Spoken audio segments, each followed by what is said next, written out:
They called the black cleaner uneducated, but he solved a case that left detectives stunned. In a neighborhood that prided itself on perfection, where the lawns were trimmed to geometric precision and the houses gleamed as though polished by invisible hands, there existed a man who went unnoticed. Most people barely glanced at him as he moved from street to street, pushing a mop and wheelbarrow filled with cleaning supplies. His uniform was plain, faded from countless washes, and his hands bore the subtle stains of hard work. Yet, there was something about the way he moved, methodical, deliberate, observant, that set him apart. He was called Marcus by those few who bothered to learn his name, but in whispered tones behind closed doors, he had earned a different reputation. Some neighbors, their voices tinged with derision, called him uneducated, slow, or worse, dismissing him as someone whose life would never stretch beyond scrubbing floors and emptying trash cans. They did not notice the sharp glint in his eyes, nor the silent calculations that seemed to flicker across his face as he went about his daily chores. To them, Marcus was invisible, a background character in the meticulously curated drama of suburban life. Yet, life has a way of forcing attention on the very people who are underestimated. That day began like any other, with Marcus pushing his cart past the manicured hedges and gleaming sidewalks. But the air carried an unusual tension, a tension that humans can feel before their minds even comprehend the cause. A police cruiser cruised slowly down the block, its sirens silent but its presence unmistakable. Neighbors whispered, their voices carrying hints of alarm and curiosity. Marcus paused, leaning slightly on his mop, and observed. A mansion at the end of the street had its front door wide open. Yellow police tape fluttered in the gentle wind, a stark barrier that separated the ordinary from the extraordinary. Detectives in suits, some with badges clipped carelessly to their belts, hustled past reporters who were already circling like predators. The scene was chaos incarnate, yet Marcus moved calmly, almost invisibly, as if the frenzy around him did not exist. The call had been about a missing girl, 15 years old, with a quiet disposition and an affinity for art that few truly appreciated. Her disappearance had shocked the town, not just because she had vanished without a trace, but because it occurred in a neighborhood where everyone believed that such tragedies simply didn't happen. The detectives were experienced, seasoned in cases of theft, vandalism, even violent crimes. But this was different.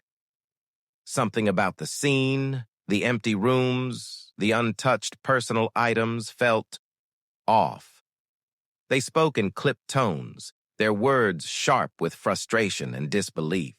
Meanwhile, Marcus did what he had always done, he observed. Not with judgment, not with curiosity for gossip, but with an attentiveness that was both natural and honed, over years of noticing what others overlooked. A small detail caught his eye, a smudge on the floor, faint and easily dismissed, that ran from the hallway to the basement stairs. It was subtle, barely noticeable unless one had an eye trained for minutia. Marcus crouched, inspecting the smudge without touching it. To any passerby, it was nothing. To Marcus, it was a thread that could unravel the entire tapestry of this mystery. The detectives were in disarray, arguing over timelines, motives, and potential suspects. Each theory seemed to contradict the next, and every piece of evidence seemed to vanish just when it promised clarity. Marcus watched quietly, feeling a strange mix of frustration and anticipation. He knew he could help, though he did not yet know how far he could go without being dismissed. After all, he was just a cleaner, a man who the world had reduced to sweeping floors and emptying trash. Who would listen to him? And yet something inside him shifted, something primal, almost instinctive, told him that this case was not just about finding the girl. It was about proving something to everyone who had ever underestimated him. His hands tightened around the mop handle, not as a tool of labor, but as a silent instrument of discovery. He had no badge, no authority, no accolades, but he had a mind that noticed what others missed, and a patience that outlasted the frantic pace of panic-driven professionals. As Marcus began his quiet investigation, he noticed patterns that no one else had considered. The angle of the smudge suggested movement that contradicted eyewitness statements. The placement of objects hinted at someone retracing steps carefully, deliberately. Every small detail, seemingly insignificant, was a clue waiting to be deciphered. And then as he scanned the basement with meticulous attention, something caught his eye, something that made him freeze in disbelief. It was a single, almost imperceptible object partially hidden behind a storage box. Its presence seemed out of place, yet it was undeniable. Marcus's pulse quickened. He knew instinctively that this was the first real break in a case that had left the entire police force baffled. But just as he reached for it, a shadow loomed behind him. A voice, sharp and impatient, broke the quiet. "Hey, what do you think you're doing down here?"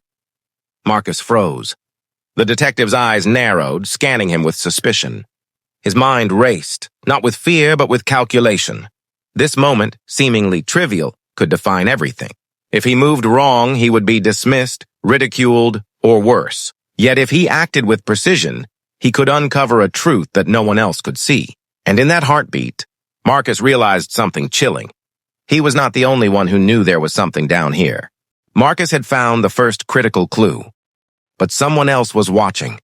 Someone who did not want the truth to be uncovered. As he prepared to act, the shadow behind him shifted, hinting at a presence far more dangerous than he had imagined. Marcus froze, his hand hovering over the object partially hidden behind the storage box. The detective's voice had sliced through the basement silence, sharp and accusatory. Every instinct screamed caution, but Marcus had learned long ago that fear could not guide him. Years of being dismissed, of being underestimated, had taught him a different kind of resilience, a patience that could outlast panic, a focus that could outwit arrogance. He slowly straightened, keeping his movements deliberate, and allowed his eyes to meet the detective's. There was a flicker of doubt in the man's expression, subtle but enough for Marcus to sense that authority. Alone did not guarantee understanding. While others saw a cleaner, Marcus saw possibilities, patterns, and angles invisible to those who rushed and assumed. He nodded slightly, pretending compliance. While his mind raced through a map of the house in meticulous detail, the basement was dimly lit, shadows pooling around the corners where the overhead bulb failed to reach. Dust hung in the air, particles moving lazily like the seconds that seemed to stretch endlessly. Every object, boxes stacked with precision, shelves lined with forgotten knickknacks. Even a broken chair tipped awkwardly against the wall told a story to anyone who could read it. Marcus's eyes moved across the room, tracing the faint outlines of movement, the subtle disruptions in an otherwise orderly environment. And then his gaze returned to the object, a small, leather-bound notebook, its edges frayed, partially concealed as though deliberately hidden. Marcus's pulse quickened, but his hands remained steady. He knew instinctively that this was no ordinary item. He crouched slightly, lifting it with the care one would use to handle a fragile artifact, and examined it. The cover bore no name, no markings, save for a faint smudge that looked suspiciously like a fingerprint. At that moment, he heard the detective move closer, the sound of polished shoes against the concrete floor, echoing unnervingly in the stillness. Marcus did not look up. Instead, he opened the notebook, scanning the contents with quiet intensity. Sketches, notes, and cryptic entries filled the pages, evidence of a mind mapping out plans, locations, and details with chilling precision. Among the seemingly innocent drawings, Marcus's trained eye caught something subtle, the floor plan of a house, one he recognized immediately as belonging to the girl's neighbor. A shiver ran down his spine. The implications were enormous. Whoever had left this notebook had planned the disappearance carefully, with an almost obsessive attention to detail. It was a roadmap of intent, a breadcrumb trail that most detectives would have missed entirely because they were too focused on conventional leads, emails, phone records, security cameras. Marcus, who had spent countless hours noticing patterns in mundane spaces, saw the significance instantly. But before he could delve further, a noise made him snap his head up. It was a faint shuffle behind a stack of boxes. Barely perceptible but unmistakable. Someone was in the basement. Someone who did not want this notebook discovered. Marcus froze, holding his breath, his mind racing through options. He could confront the intruder, flee, or try to observe silently. Experience taught him that confrontation without strategy was foolish. He chose observation, A shadow moved closer, deliberate and controlled, and Marcus realized that the intruder was not just someone casually sneaking. It was a calculated presence, someone familiar with the layout and possibly aware that the notebook could give them away. The hairs on the back of his neck stood up. Marcus had never faced danger like this before, yet oddly he felt a strange clarity. Years of being ignored had honed a skill that now became survival itself. He noticed details in the shadow's approach, the angle of footsteps, the way the hands remained tucked close to the body, the subtle pause before the next movement. Every micro-moment was data, and Marcus processed it all, forming a mental map of the intruder's intentions. Then he acted, not recklessly, but with calculated precision. He slid the notebook into his jacket, staying low, moving along the periphery of the room, avoiding the shadow's line of sight. Outside, the world remained oblivious. The police cruisers waited, officers spoke into radios, and reporters jostled for position, unaware that the real breakthrough had just begun in the basement's shadows. Marcus moved with the quiet certainty of someone invisible but fully present. Every step, every adjustment of the boxes he passed was deliberate. He was no longer just a cleaner. He was a silent detective, a watcher in a world too busy to notice him. Finally, the shadow paused near the base of the stairs, lingering as if sensing something amiss. Marcus held his position, chest tight, mind alert. Then, as if guided by instinct, he noticed a small scuff mark on the floor, the type left by a shoe dragging slightly. It matched no footwear he had seen on the police team above. Whoever had been here had moved methodically, carefully avoiding obvious paths, yet had left a trace just big enough for someone like him to notice. In that moment, Marcus realized something horrifying. The intruder was not acting randomly. They were waiting for someone or something, and the fact that they had noticed him was inevitable. He had seconds to decide: move, confront, or remain hidden. Each choice carried risks he had never quantified before. Marcus's mind raced, recalling every lesson life had taught him: patience, observation, subtlety, and the power of being underestimated. Then he saw it. A glint of metal partially hidden behind the stack of boxes, reflecting the faint light, a knife. Discarded or intentionally left as a warning, his heart pounded. Whoever this was, they were dangerous. Far more dangerous than the missing girl's disappearance had suggested. Marcus understood that the case was no longer just about solving a mystery. It was about surviving long enough to see it through, and just as he braced himself to make a move, a voice whispered from the darkness, low and menacing, yet close enough for him to feel the heat of it. "You shouldn't be here, cleaner. Some truths are meant to stay buried." Marcus had the notebook, the key to unraveling the girl's disappearance, but now someone was directly threatening him. Was this intruder merely guarding the secret? Or was there a far deeper danger lurking in the shadows? The whispered warning echoed in Marcus's mind long after the intruder had retreated into the shadows. The basement, once a silent sanctuary of dust and forgotten objects, now felt like a cage. Every corner, every stack of boxes seemed to harbor secrets or dangers. Yet Marcus did not flinch. Years of being underestimated had fortified him against fear. In his world, observation was power. Patience was precision, and silence was survival.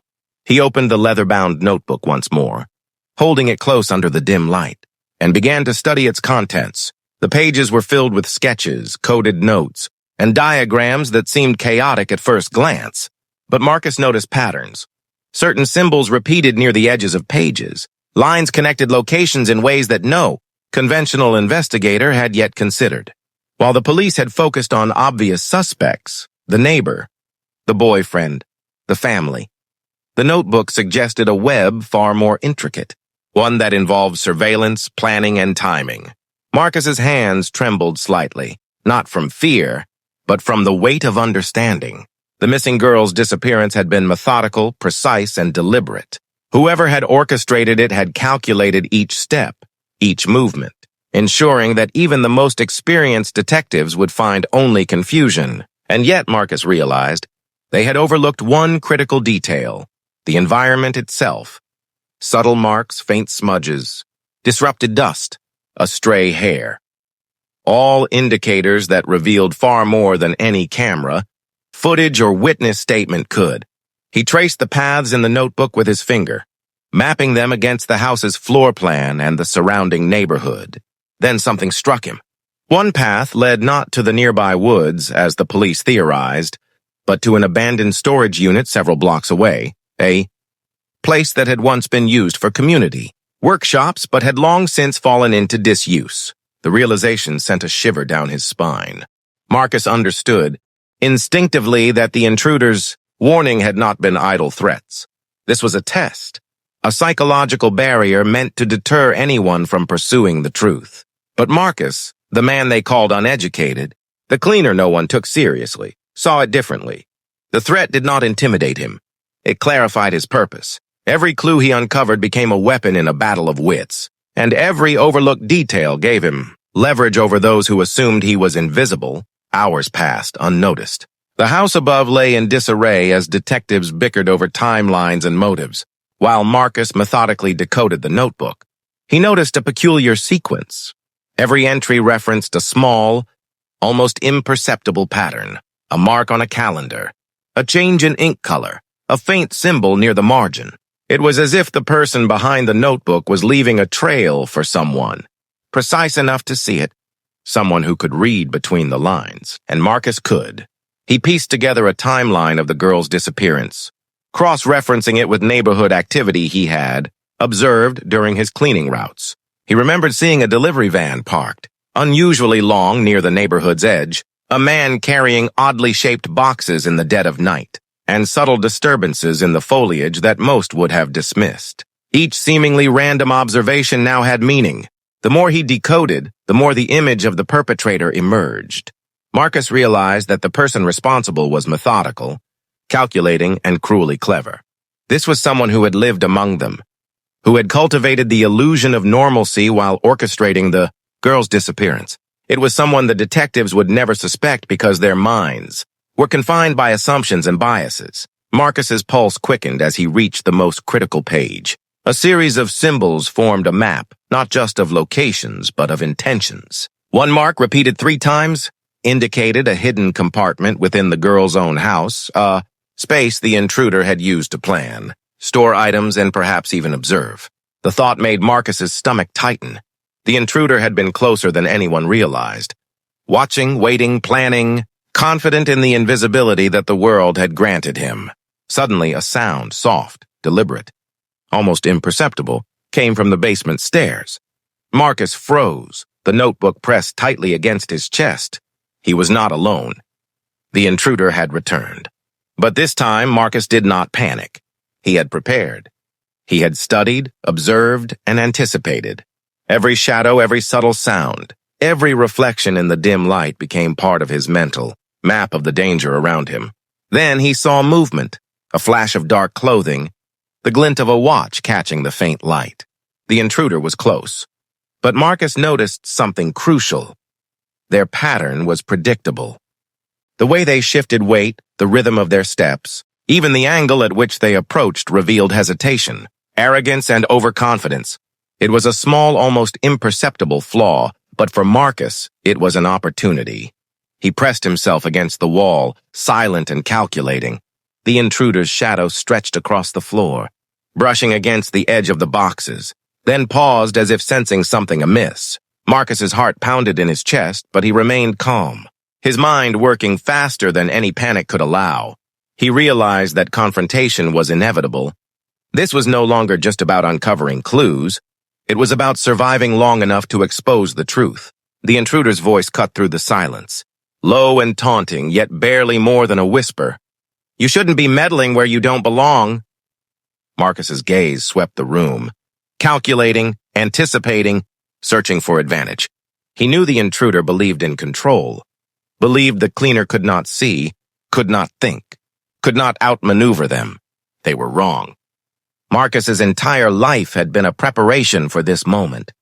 The moment when intelligence, patience, and careful observation outweighed assumptions, authority, and arrogance. And then with a sudden clarity, Marcus realized the full scope of the danger. This was not a random disappearance, not a simple act of cruelty. The girl's vanishing was part of a meticulously orchestrated plan, one that extended far beyond the neighborhood, involving secrets, manipulation, and a chillingly clever mind that had operated undetected for years. Marcus knew he had one choice: act decisively or risk losing the trail and possibly his life forever. He gripped the notebook tightly, every page a lifeline, every diagram a clue to the truth. And as the intruder stepped closer, his shadow swallowing the faint light, Marcus prepared to make a move that no one in the neighborhood could have predicted. The air seemed to thicken with tension. The basement a crucible where intelligence and danger collided. Marcus, the man called Uneducated, was no longer invisible. He was the key, the variable the detectives had ignored, the mind sharp enough to unravel a mystery that had left seasoned investigators dumbfounded. And just as he readied himself, a sudden noise from the house above, a crash, a shout, the sound of chaos, made him realize the intruder was not alone. Someone else had arrived, someone with stakes even higher than Marcus had imagined. Marcus had uncovered the intruder's patterns and was poised to act. But the arrival of a second, unknown figure changed everything. Was this ally or adversary? And how deep did the conspiracy truly run? The basement felt smaller now, constricting like the walls themselves were pressing in. Marcus's senses were heightened to an almost unbearable level. The faint scrape of a shoe against concrete, the subtle shift of a shadow across a dusty shelf, the distant echo of movement upstairs. Every sound, every flicker of light became a potential threat. Yet Marcus did not panic. He had survived this long by observing, calculating, and understanding the invisible rhythms of the world others ignored. The second figure's arrival changed everything. Unlike the first intruder, whose movements had been deliberate and measured, this newcomer was different, calculated in their unpredictability. Marcus recognized the subtle arrogance in the way they moved, the confident assumption that no one could anticipate their actions. He realized with a sinking certainty that the conspiracy ran far deeper than a single person's plan. Whoever this was, they had the influence, knowledge, and cunning to manipulate not just the neighborhood but the investigation itself. Marcus pressed himself into a shadowed corner, clutching the leather-bound notebook tightly. He could hear the first intruder whispering low words he couldn't make out, the sound reverberating like a threat in the quiet basement. The second figure moved closer to the staircase, peering down, as if confirming that the basement was clear, or perhaps waiting for someone to make a mistake. Time stretched, each second a fragile thread on which Marcus balanced. He knew that any sudden movement could reveal him. Yet inaction was equally dangerous. The notebook, a simple object in the hands of the untrained, was his greatest weapon and his only lifeline. Every page contained a clue, a subtle pattern, a map of intentions. And now, these clues could also serve as protection if he played his hand wisely. He recalled one page in particular, a series of symbols that appeared innocuous, but when decoded, revealed hidden exits and escape routes within the neighborhood. It was an observation the intruders had overlooked, a small advantage in a dangerous game. Marcus traced the path in his mind, the location of the storage unit, the timing of footfalls, the subtle sequence of noises above and around the house. He realized he could use this knowledge to turn the intruders' confidence against them. Yet even as he formulated a plan, a new realization struck him, a chilling truth about the notebook itself. Someone had intended for the clues to be found. Every seemingly random sketch, every cryptic note was placed with purpose. It was a psychological trap, designed to test the intelligence of anyone who dared follow the trail. Marcus felt a shiver run down his spine. The notebook was not merely a record, it was a challenge, a gauntlet. And if he failed to solve it correctly, the consequences could be fatal. As he scanned the pages again, his eyes caught a pattern he had not noticed before. Subtle references to times of day, symbols indicating sound and light sources, and markings that hinted at surveillance devices hidden in plain sight. The intruders had been meticulous, but Marcus's unique perspective, honed through years of cleaning, unnoticed spaces, allowed him to see the minutiae they had assumed irrelevant. A small scratch on the basement wall, the faint shadow of a box moved slightly off its line. Even the disturbed layer of dust all pointed to surveillance, monitoring, and preparation. Marcus made a decision. He could no longer remain hidden. Every second spent watching without acting increased the danger exponentially. He needed to take control of the situation. To use the knowledge encoded in the notebook to outmaneuver, not just one intruder, but two. He moved silently along the periphery of the basement, adjusting boxes subtly to create minor obstacles, forcing the intruders to shift their patterns without realizing it. And then, as he approached a narrow passage leading to a secondary exit, he noticed something even more alarming. The intruders were not merely guarding the girl's disappearance, they were part of a broader scheme, one that included multiple locations, several accomplices, and a timeline that extended far beyond anyone's initial suspicions. The scope of the conspiracy was staggering. Marcus realized that he was no longer dealing with a simple kidnapping case. This was a network, an intricate web of deception, manipulation, and planning that had gone unnoticed, because no one had thought to look at the details, the small, seemingly insignificant signs that only someone like him could perceive. Suddenly, a faint metallic click echoed through the basement. Marcus froze. The first intruder had noticed something, perhaps a subtle shift in the room, and now both shadows moved in synchronized, purposeful steps. Marcus pressed himself against the wall, feeling the weight of the situation settle in his chest. One wrong move, one miscalculation, and the entire plan, along with his life, could be destroyed in an instant. Yet Marcus's mind remained sharp. Years of cleaning spaces others overlooked had trained him to notice patterns invisible to ordinary eyes, to understand the flow of movement, to anticipate human behavior based on the smallest signals. He realized he could turn the intruders' confidence against them, use the very layout of the basement and the house above to create confusion and gain a temporary advantage. And then, as the shadows converged near the base of the stairs, Marcus noticed a faint draft, a barely perceptible shift in air pressure, indicating a hidden passage behind one of the shelves. His heart raced. This was it, a potential escape route, a chance not just to survive, but to confront the mystery head-on. He moved toward it carefully, but as his hand brushed the edge of the hidden panel, a sudden crash from upstairs made both intruders spin around. In that heartbeat, Marcus realized the terrifying truth. The intruders had been expecting interference. They had anticipated someone observing their trail, someone clever enough to piece together the clues. And now the game had escalated far beyond a basement confrontation. The entire neighborhood, the investigators, and Marcus himself were now players in a deadly chess match, with moves that could not be undone. Marcus had discovered the hidden passage, the potential key to confronting the intruders and rescuing the missing girl. But as he prepared to move, he realized that the intruders were not alone, and the stakes were far higher than he had imagined. The final confrontation would test every ounce of his intelligence, courage, and patience, and the consequences of failure were unimaginable.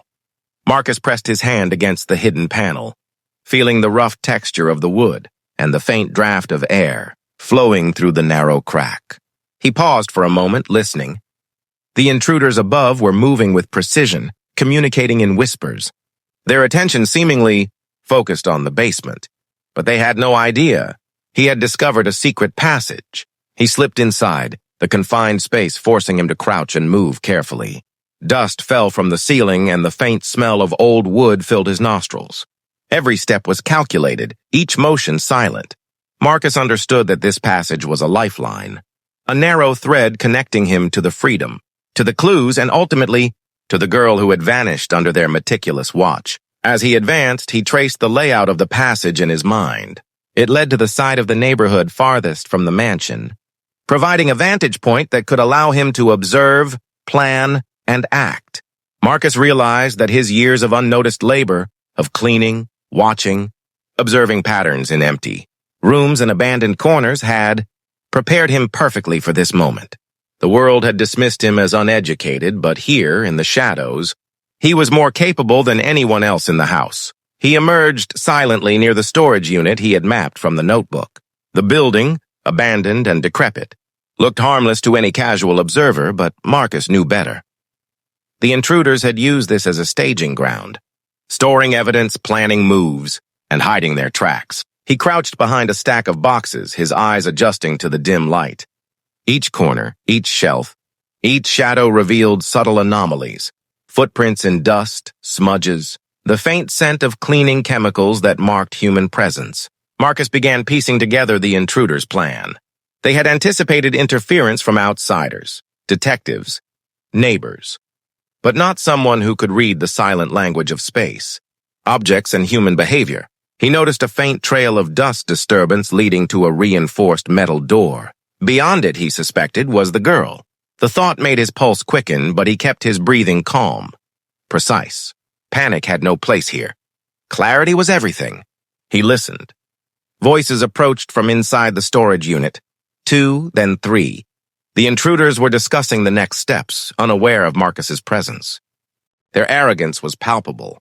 They assumed the girl's disappearance was untouchable, that no one would trace the trail so meticulously. Marcus smiled faintly. Years of being underestimated had taught him that people like them always left subtle traces, evidence of overconfidence, and he had seen every one of those traces. Carefully, Marcus moved toward the reinforced door. The notebook had hinted at a hidden locking mechanism, something the intruders had overlooked. Because they assumed anyone would be too inexperienced to notice, Marcus examined the lock, feeling for irregularities. His fingers traced the contours, applying gentle pressure at precise angles. After a tense moment, the mechanism clicked softly. The door shifted slightly. He took a deep breath and pushed it open. Inside, the girl was there, bound but unharmed, her wide eyes reflecting fear and confusion. Marcus's presence, quiet and deliberate, startled her at first, but he gestured for silence, moving swiftly to untie her. Each knot yielded under his practiced hands, and soon she was free, trembling but alive. But the danger was far from over. As they prepared to escape, the intruders returned unexpectedly, their shadows stretching across the room. Marcus assessed the situation instantly. He noticed small obstacles he could use, fallen crates, loose wires, a hanging light fixture. With rapid precision, he triggered a minor chaos. Crates toppled, wires shifted, and the light fixture swung, disorienting the intruders just long enough for him and the girl to slip past. They ran, using the narrow escape paths he had memorized from his careful observation. Each turn, each step, was calculated to avoid confrontation. Yet the intruders pursued relentlessly. Marcus led the girl toward a secluded exit, finally bursting into the street as the intruders' shouts echoed behind them. The neighborhood, quiet and oblivious, suddenly seemed alive with possibility. By the time the detectives arrived, alerted by the commotion, the intruders were gone, leaving no trace except for the meticulously documented notebook Marcus had carried. He handed it over without a word, letting the evidence speak. The seasoned detectives, experienced in countless investigations, stared in stunned silence as they realized the depth and precision of the plan, and more importantly, how a man they had dismissed as uneducated had solved the case. The notebook contained the full trail, the hidden compartments, and the subtle manipulations that had fooled them for days. The girl was safe. The intruders were exposed. And Marcus, quiet, unassuming, overlooked, had delivered the final, decisive evidence that left the authorities reeling. In that moment, Marcus understood the bitter irony of his life. The world had labeled him invisible, ignorant, and insignificant, yet it was his attention to detail, his patience, and his ability to perceive what others could not that had saved a life and solved a case, that had left detectives stunned. The neighborhood would remember the rescue. The detectives would rewrite their reports, and the media would focus on the mystery, but few would ever truly understand the quiet brilliance of the man who had cleaned floors, swept dust, and observed life's tiniest details, only to reveal a mind sharper than anyone had imagined. As he walked away from the chaos, leaving the girl in safe hands, Marcus felt a sense of quiet satisfaction. The notebook, the intruders, the danger, all of it had been a test. And he had passed, not with arrogance, not with guns or badges, but with patience, intelligence, and an unwavering ability to notice the things that others overlooked. The neighborhood continued its facade of perfection, oblivious to the silent hero among them. But for Marcus, the truth was simple. Sometimes the people the world dismisses, most are the ones capable of seeing the patterns everyone else misses, solving mysteries no one else can, and confronting darkness in ways that leave even seasoned detectives stunned. The case was closed, but Marcus's quiet vigilance remained. Because in a world that underestimated him, being invisible was the greatest advantage of all. The man they called uneducated had proven that intelligence is not measured by titles, Appearances, or status, it is measured by observation, patience, and the courage to act when no one is watching. And in the shadows of ordinary life, some of the greatest heroes go unnoticed, leaving the world to marvel only after their brilliance has reshaped reality.